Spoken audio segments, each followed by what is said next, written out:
fork out up to £150 million for a new striker if they sell main man Alexander Isak in this summer transfer window.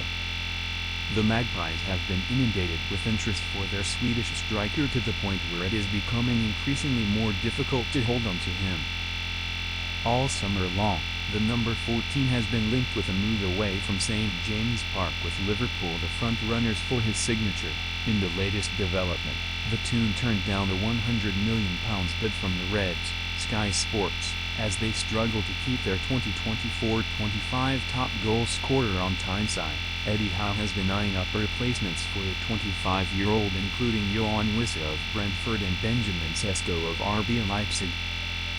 Discussing the ongoing Isak situation on TalkSport, 3rd of August, Natalie Sawyer and ex-Ireland striker Tony Coscarino pointed out the potential downsides for demanding an eye-watering fee for the Swede. The Toon's reported demand for £150 million for the striker's services could have repercussions on the club's transfer dealings with Sesko.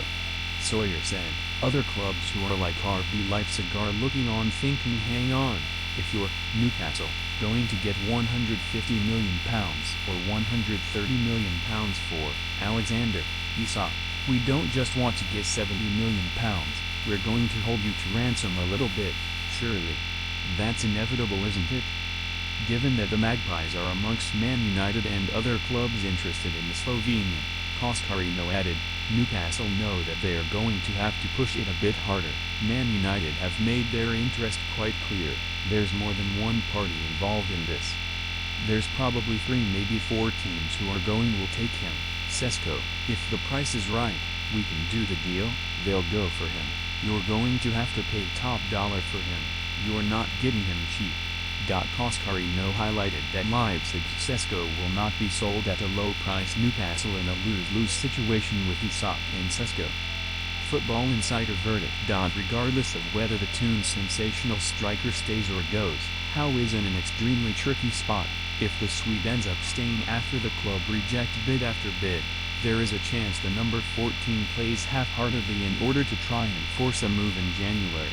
On the other hand, selling their prized assets for anywhere around £130 to £150 would give the Magpies an incredible amount of transfer funds. Yet, the knowledge of their newfound fortune would be the universal knowledge of all clubs in the world, likely pushing up the asking price if Newcastle approach them. In the instance of Leipzig, they know they hold the bargaining power with the northeast side, given there are many suitors for their stunning Slovenian, and the black and white would possess immense wealth.